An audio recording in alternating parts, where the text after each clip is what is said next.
When I came home that night and I laid on my bed, I felt that my body was not touching the bed. The spirit has been so strong that I felt like I was not on earth anymore for a while. In 1962, Delia Rochon hadn't been a member of the Church of Jesus Christ of Latter-day Saints for long when her branch president extended a calling to her. The primary president and sole primary teacher for their small branch in Colonia Suiza, Uruguay, had moved away, and the children in the primary needed a new leader.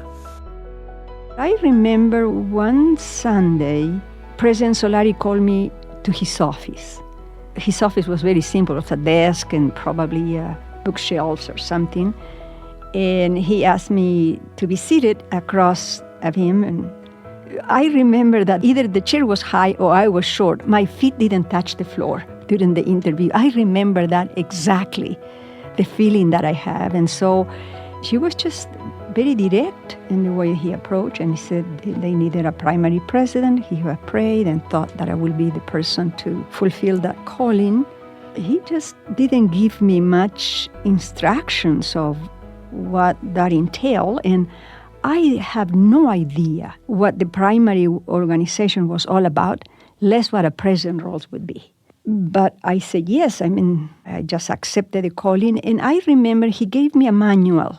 And in those days, the manuals gave every instruction how to open a meeting, when to have the music, when to call for a prayer, and then how to start the lesson, what activities should go, what songs to sing. So he gave me that, and he said, this is all that you need.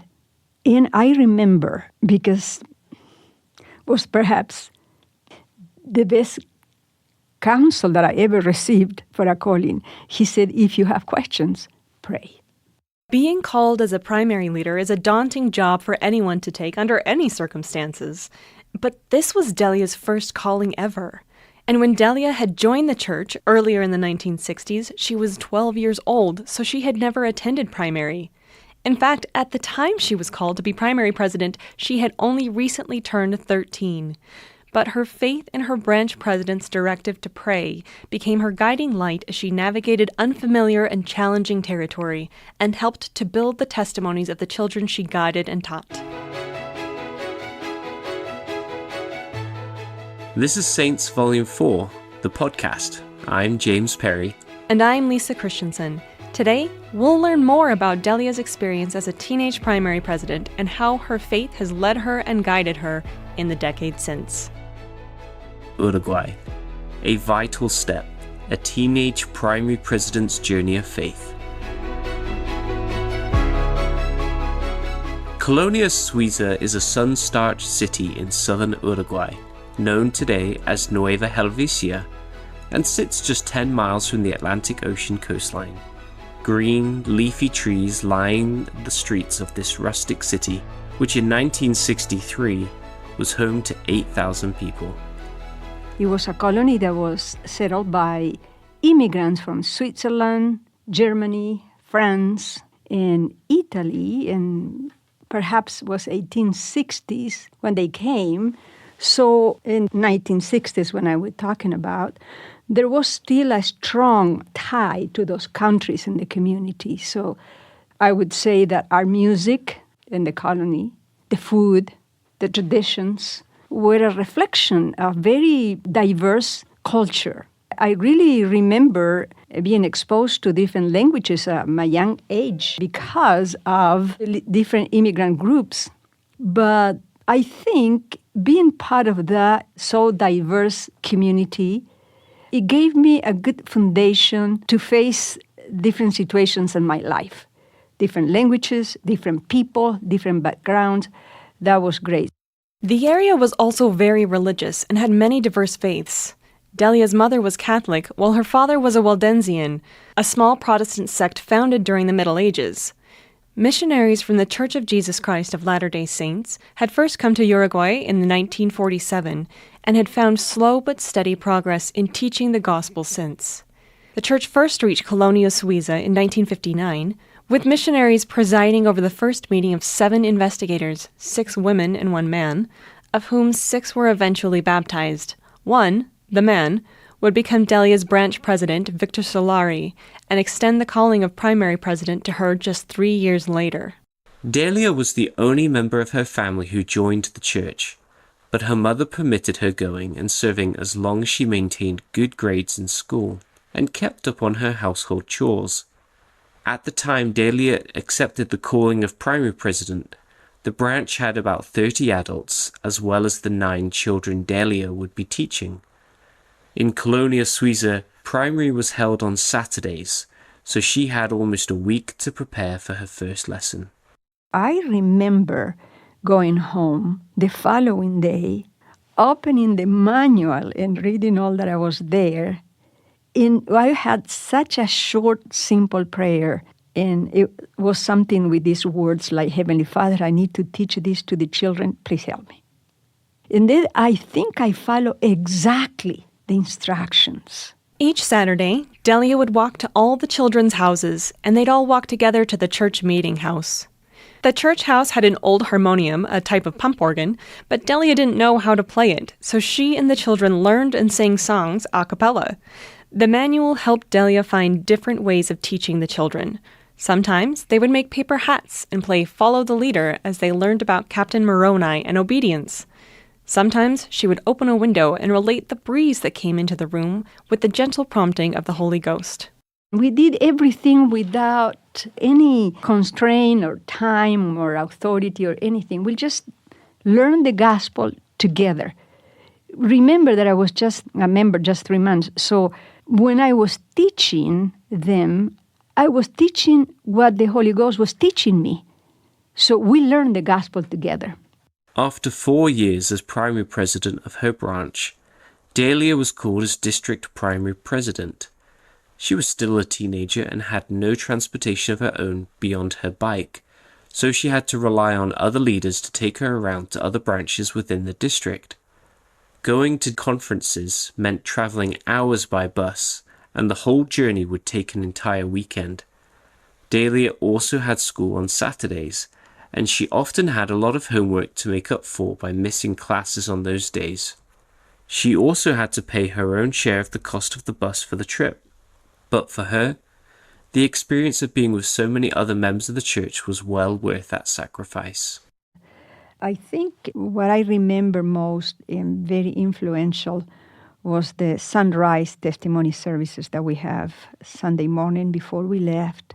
It was very beautiful. I remember as perhaps the time where I felt that we were not alone, that we really belonged to a large group, that there were other younger people that were with the same values and doing the same things that I was doing. So I just loved those conferences. As Delia's faith and activity in the church was growing, so too was unrest throughout the country. In many South American countries at the time, including Uruguay, political and economic issues led to a series of protests and rebellions against the government. These clashes could and sometimes did end in violence. That was a difficult time for residents, and especially those who were members of the church, which was seen as an organization with strong ties to the United States. Were years that were very difficult because there was some violence in the street. I never got involved in any political movement of any kind. I was very much involved in church activities, and that was enough for me. But I remember one day I was caught between a student manifestation and the military that were coming to fight.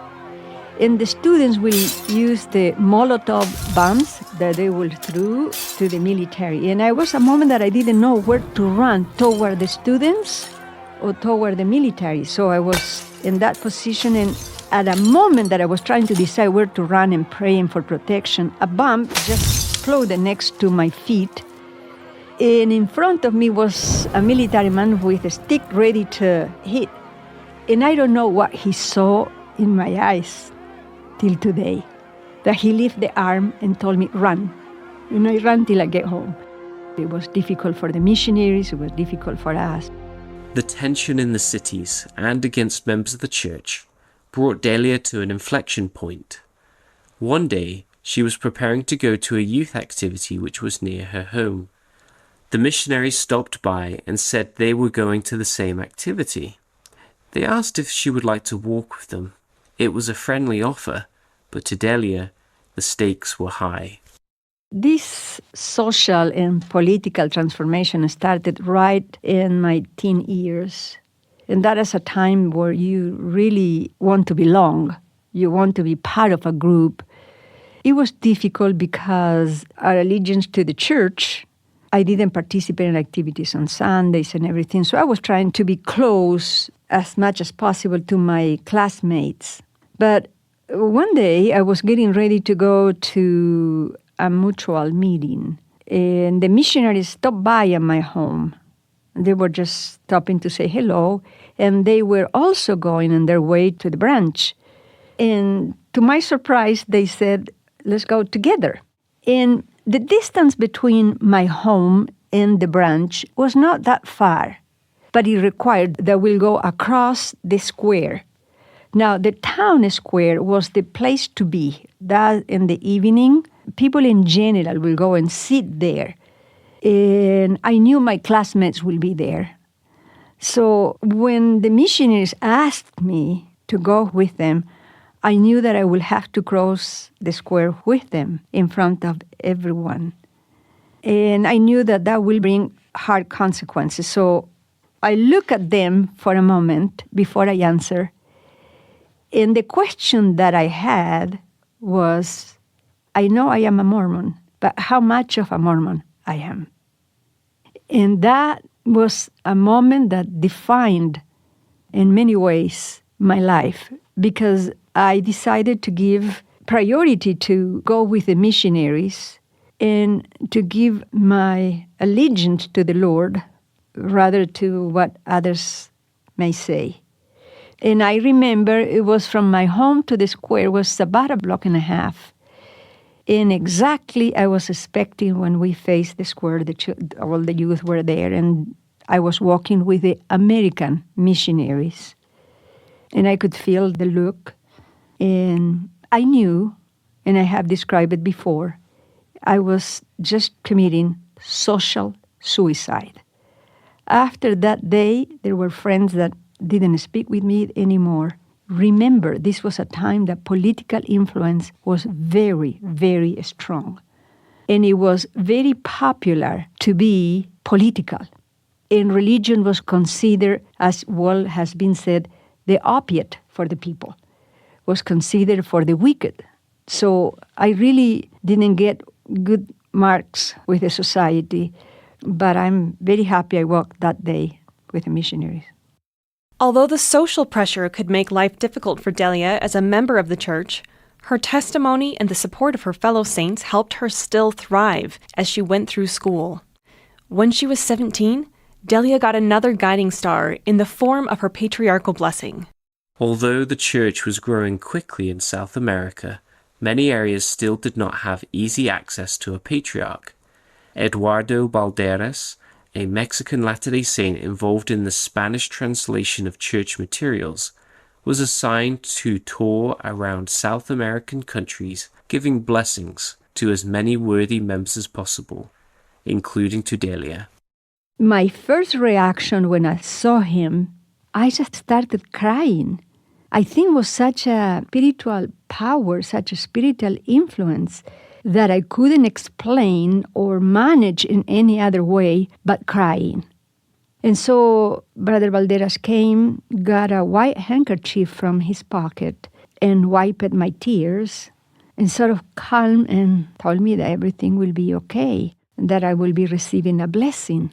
And so he gave me the blessing.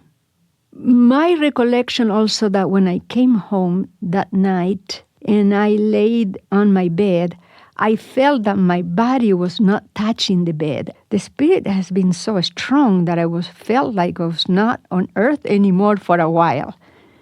And the patriarchal blessing became a personal revelation to me because my personal family situation and financial situation, I was not thinking on going on a mission. And young women were not going on a mission that often at that time. But in the patriarchal blessing was mentioned that the Lord will call me as a missionary. So I left that office thinking, well, I'm going on a mission. And from that point, I started planning on a mission, and then I went right after I turned 21. That was the age that we lived then. The other thing that called my attention was the blessing said that my mission will be the beginning of other great and noble experience that I will have in my life. I have no idea what that meant, but I have seen the fulfilling of that promises in my life many times. That was a great occasion, and I had great regard for Brother Valderas, for what he did for us. In addition to promising Delia the opportunity to serve a mission, Delia's blessing urged her to study language and focus on her education in art, science, and every good book. Delia took that admonition to heart and threw herself into studying every language she could find: French, English, Italian, even Latin. When she became an adult, she served a full-time mission, and she later studied clinical psychology at university. After her graduation, she received scholarships for further study, one to study adult education in an international setting, and the other to study in Israel. Delia's education and work took her all around the world, far from her small town of Colonia Suiza. Her early years of meeting many people from different backgrounds helped prepare her for the diversity she experienced in her travels, and everywhere she went, she found opportunities to serve others and the Lord. Her patriarchal blessing continued to guide her, sometimes in surprising ways. When I read my patriarchal blessing said that the Lord will call me on a mission, in my mind, when I went on a mission, I check it out, and it was done. However, I was called on a mission more than once. In 2016, I was called to go on a mission to the Caribbean area.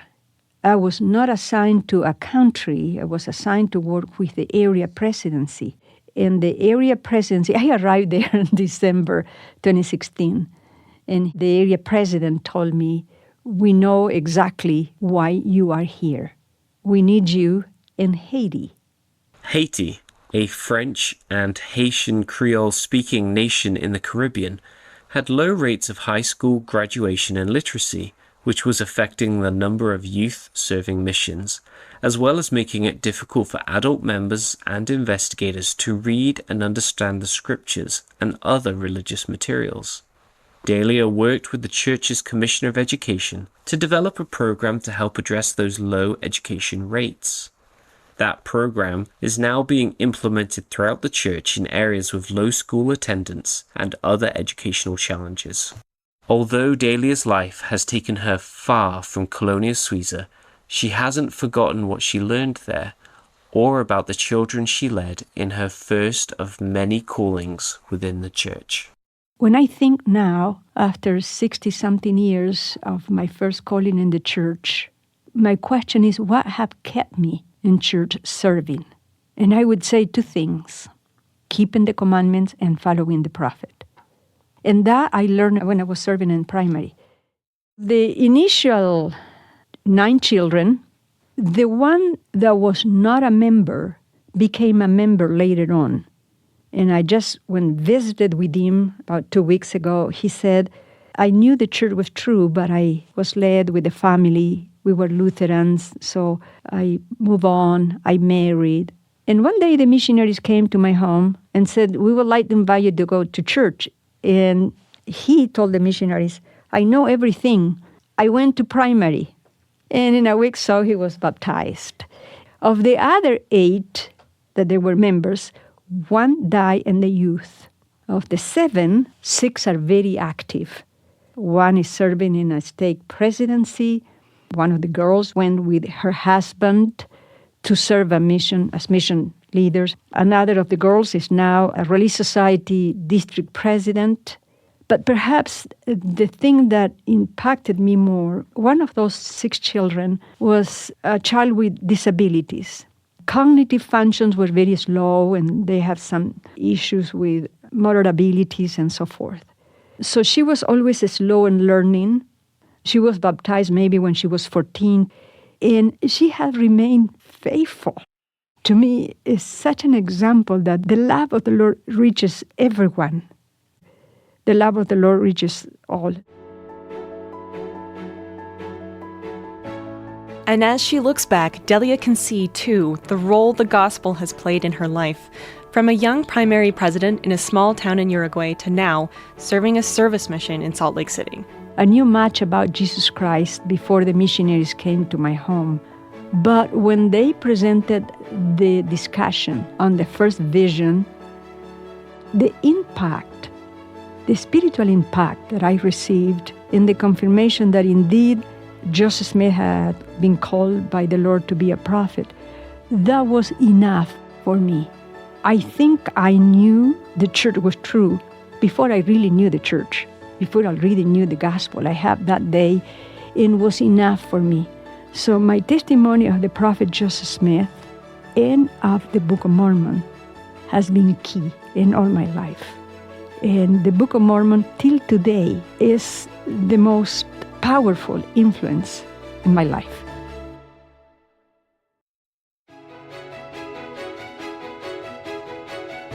You can read more about Delia and many other extraordinary saints throughout the world in Volume 4 of Saints.